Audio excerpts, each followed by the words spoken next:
Hello பீபர்ஸ், welcome to filmi craft. நான் உங்கள் அருண். இந்த எபிசோடில் விவேக் காத்ரேயாவுடைய இயக்கத்தில் நானியுடைய நடிப்பில் ஒரு தெலுங்கு படமாக தமிழ் டப்பிங்லே நம்ம ஊர் தேட்டர்ஸில் வெளியாகிருக்கிற சூர்யாஸ் சாட்டர்டே படம் எப்படி இருக்குது அப்படின்னு தான் இங்கே நம்ம பார்க்க போகிறோம். முதல்ல இந்த படத்துடைய கதை என்ன அப்படிங்கிறத லைட்டாக இங்கே நம்ம பார்த்துடலாம். படத்தில் நம்ம கதாநாயகனுக்கு அக்கா, அம்மா, அப்பா அப்படின்னு சொல்லி ஒரு அழகான குடும்பம். சின்ன வயசுலேருந்தே ரொம்ப கோபக்காரராகவே இருக்கிறாரு. போகிற இடத்துலலாம் சண்டையை வலிச்சிட்டு வந்துடுறாரு நம்ம படத்துடைய கதாநாயகன்.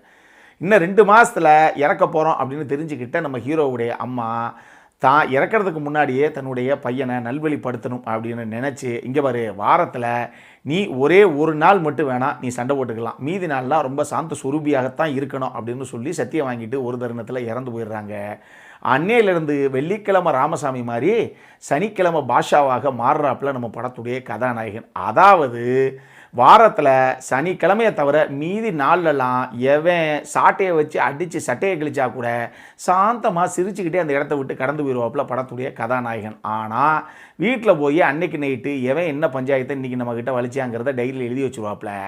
சனிக்கிழமைக்காக வெயிட் பண்ணுவார். சனிக்கிழமை எவன் சட்டையை கிழிச்சானோ அவன் சங்கம் மிதிச்சுட்டு தான் விடுவார். அந்த மாதிரி ஒரு கதாபாத்திரமாக இவருடைய கதாபாத்திரம் சித்தரிக்கப்பட்டிருக்கு. இப்படி இருக்கக்கூடிய கதாநாயகனுடைய வாழ்க்கையில் அழகான கதாநாயகி மட்டும் உள்ளே வந்தால் பரவாயில்லை. ஒரு கரப்டட் போலீஸ் ஆஃபீஸரான படத்துடைய வில்லனும் உள்ளே வரப்போக, இதுக்கப்புறம் இந்த கதையில் என்னதான் நடந்தது, இதுதான் இந்த படத்துடைய மொத்த கதையை. ஸ்பாய்லர்ஸ் அஹெட், அதை நான் தெளிவாக சொல்லிட்டேன். மொத்த விமர்சனத்தையும் கேட்டுட்டு அதுக்கப்புறம் இந்த படத்துக்கு போகலாமா வேணாமா அப்படிங்கிற அந்த காலை நீங்கள் எடுத்துக்கலாம். இந்த படத்தை பொறுத்தளவுக்கு அது என்ன சூர்யாஸ் சாட்டர்டே அப்படின்னு வித்தியாசமான ஒரு பேரை வச்சுருக்காங்க அப்படின்னு படத்துக்கு போகிறதுக்கு முன்னாடி நான் யோசித்தேன். ஆனால் படத்துடைய ஆரம்பத்திலேயே இப்போ நான் சொன்ன கதையிலே தெரிஞ்சிருக்குமே நமக்கு சனிக்கிழமை பாஷா அப்படின்னு எதுக்கு பேர் வச்சாங்கன்னு.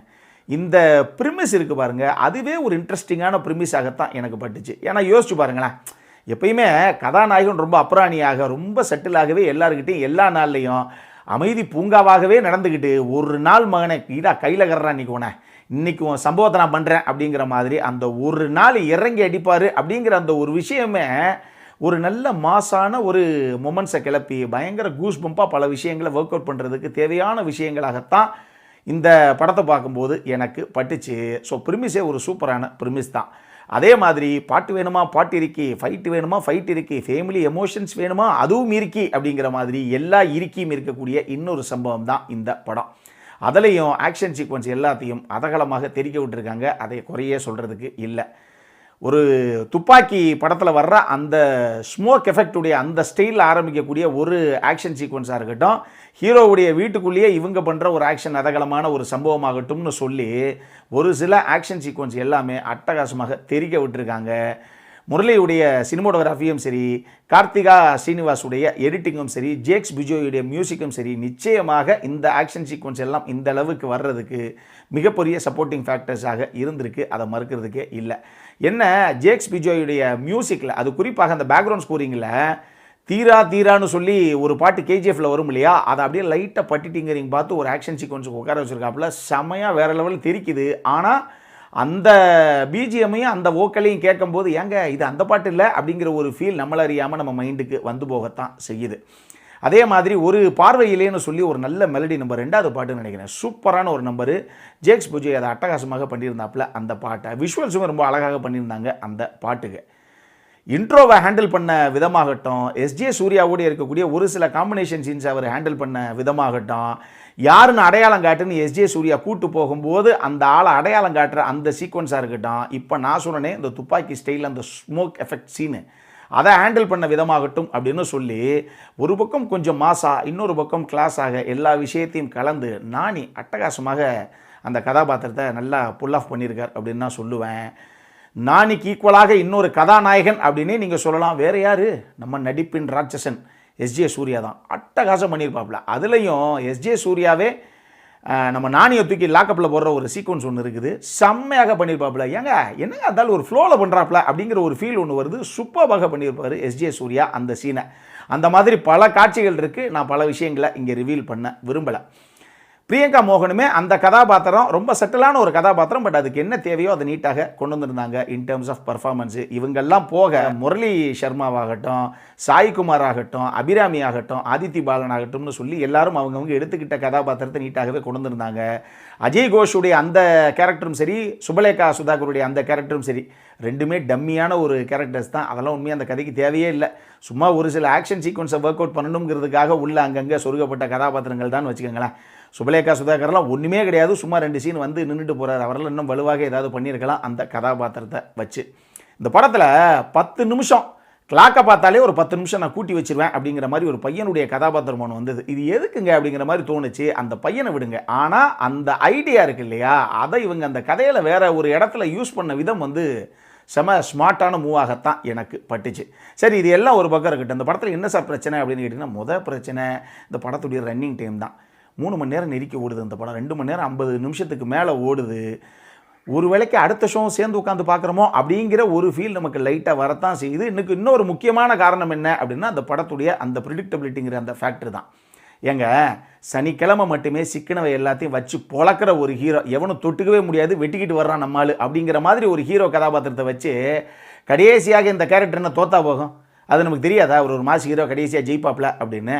ஸோ இதனாலேயே இந்த கதை எப்படி போனாலும் இப்படி தான் முடிய போகுதுங்க அப்படின்னு ரொம்ப ப்ரிடிக்டபுளான ஒரு மோடில் தான் இந்த கதைக்களம் நகருது. இதுவும் ஒரு பிரச்சனை தான் இந்த படத்துக்கு. லாஜிக்குக்கும் இந்த படத்துக்கும் இம்மி கூட சம்பந்தமே கிடையாது. சர்க்கிள் இன்ஸ்பெக்டராக வரக்கூடிய எஸ்ஜே சூர்யாவுடைய கதாபாத்திரம் போலீஸ் ஜீப்பில் ஏறினதாக கூட ஒரு சீன் கிடையாது. அவர் சொந்தமாக ஒரு டப்பா மாதிரி ஒரு மாருதி 800 வச்சுக்கிட்டு, ஆனால் புதுசாக கான்ஸ்டபிளாக ஜாயின் பண்ண பிரியங்கா மோகனை தூக்கி இவருடைய சொந்தக்காருக்கு டிரைவராக போட்டு ஏன் சுற்றுறாரு அப்படிங்கிறது அவர்கிட்ட தான் கேட்கணும். அப்படித்தான் படம் எடுக்கலாம் அந்த கதாபாத்திரம் சித்தரிக்கப்பட்டிருக்குது. ஏங்க, ஒரு போலீஸ்காரன்னு இத்தனை தடவை சொல்கிறீங்களே, ஒரு போலீஸ் ஜீப்பில் ஏறினதாக ஒரு சீனை வைக்க வேண்டாமா அப்படிங்கிற ஒரு ஃபீல் தான் எனக்கு வந்தது. அதே மாதிரியே ஒரு மொத்த குப்பமே ஒரு இன்ஸ்பெக்டரை பார்த்து பயந்து நடுங்குது. அவரை தாண்டி எதுவுமே பண்ண மாட்டேங்குது அப்படிங்கிறதெல்லாம் இது ஒன்றும் 1960 படம் எடுக்கலை. இன்றைக்கெல்லாம் அந்த போலீஸ்காரன் இவ்வளோ ஒரு ஆட்டம் போடுறான் எங்கள் குப்பத்துக்குள்ளே வந்து அப்படின்னு சொல்லி ஒரே ஒரு வீடியோ எடுத்து சோஷியல் மீடியாவில் விட்டால் போதும், அவன் எங்கே இருக்கிறாங்கிற அளவுக்கு கம்ப்ளீட்டாக ட்ரான்ஸ்ஃபரை மாற்றி அவனை தடம் தெரியாமல் அழிச்சிருவாங்க. அந்த அளவுக்கு இன்றைக்கெல்லாம் சோஷியல் மீடியா பயங்கர பவர்ஃபுல்லாக இருக்குது. அப்படிப்பட்ட ஒரு காலகட்டத்தில் இப்படி ஒரு பெரிய கூட்டமே அந்த போலீஸ்காரரை பார்த்து நடிங்கிட்டு கடைசி வரைக்கும் வாயை முடிக்கிட்டே வாழ்க்கையை நடத்துகிறாங்களாமா அந்த குப்பத்துக்குள்ளே. இப்படி ஒரு காட்சி ஒன்று இருக்குது. இதை தாண்டி நம்ம கதாநாயகன் சொல்கிற ஒரே ஒரு விஷயத்துக்கு அவருடைய பேச்சை கேட்டு முரளி சர்மாவுடைய கதாபாத்திரம் அவருடைய ப்ரோக்ராமையே தள்ளி போடுது அப்படிங்கிற விஷயமாகட்டும், அக்காவையும் அப்பாவையும் ஒரு ரூமுக்குள்ளே வச்சு சாத்தி அந்த சாவி எடுத்து பாக்கெட்டுக்குள்ளே போட்டுக்கிட்டு ஒரு சண்டையை போட்டு முடிச்சு கடைசியாக சாத்தி இருக்க டோரை நம்மளாலே உடச்சிக்கிட்டு உள்ளே வர்றாப்புல நம்ம ஹீரோ. ஏங்க, சாவி உங்கள் கையில் தான் இருக்குது, நீங்கள் தானே பூட்டி உள்ளே போட்டிங்க, அதாவது கதவை உடச்சிட்டு வந்தீங்க அப்படிங்கிற கேள்வி தான் எனக்கு வந்துச்சு. இதெல்லாம் தாண்டி படத்தில் யாரை வெட்டி வீசினா கூட எஸ்ஜே சூர்யா கதாபாத்திரமே ஒரு போலீஸ் ஆஃபீஸர் கதாபாத்திரம் அப்படின்னு இவங்களா சித்தரிச்சதுனால எந்த போலீஸுமே எங்கேயுமே வராது. எஸ்ஜே சூர்யா அந்த சீனில் இருக்குனுங்கிற அவசியமே கிடையாது. படத்தில் நம்ம கதாநாயகன் பல பேர்த்த மண்டையை உடப்பாப்பில் அடித்து பேர்த்து எரிவாப்பில். ஆனால் எங்கேயுமே போலீஸோ கேஸோ எதுவுமே அவர் மேலே ஃபைல் பண்ணப்படாது, யாருமே வரவும் மாட்டாங்க அந்த ஸ்பாட்டுக்கு. இந்த மாதிரி லாஜிக் அறவே இல்லாத ஒரு படம் தான் இது. மொத்தமாக இந்த படம் எப்படி இருக்குது அப்படின்னு கேட்டிங்கன்னா, இந்த படம் தெலுங்கு ஆடியன்ஸை கவர்றதுக்கான வாய்ப்புகள் நிறைய இருக்குது. தமிழ் ஆடியன்ஸை பொறுத்தளவுக்கு நீங்கள் தேட்டர் வாட்சாக இருந்ததுன்னா ஒரு ஓகே ரகமான படம் தான் இது. இது தமிழ் டப்பிங்கில் தேட்டர்ஸ்லேயே வெளியாக இருக்கிறனால இந்த படம் ஓடிடியில் கண்டிப்பாக தமிழ் டப்பிங் வரும். ஓடிடியில் நம்மளுடைய ஃபேமிலி ஆடியன்ஸே கூட பரவாயில்லைங்க, நல்லா தான் இருந்துச்சு அப்படின்னு ஓடிடியில் பார்க்கும்போது உங்களுக்கு இந்த படம் பிடிக்கிறதுக்கும் வாய்ப்புகள் இருக்குது. இதை தெளிவாக சொல்லிட்டேன். அடல்காரண்டை பொறுத்தளவுக்கு செக்ஷுவலாக எந்த ஒரு காட்சிகளும் பெருசாக கிடையாது. ஆனால் ரத்தம் தெரிக்கக்கூடிய ஒரு சில சண்டை காட்சிகள், குரோதமான தாக்குதல்கள் அப்படிங்கிற மாதிரி ஒரு சில சம்பவங்கள் உள்ள இருக்குது. அதை மட்டும் மைண்டில் வச்சுக்கோங்க. இந்த படம் தமிழ் டப்பிங்லேயே நம்ம ஒரு தியேட்டர்ஸில் வெளியாக இருக்குது. அப்புறம் என்ன, இதே மாதிரி இன்னொரு வீடியோவோட அடுத்த முறை உங்களை சந்திக்கிற வரைக்கும் இட்ஸ் அருண் சைனிங் ஆஃப்.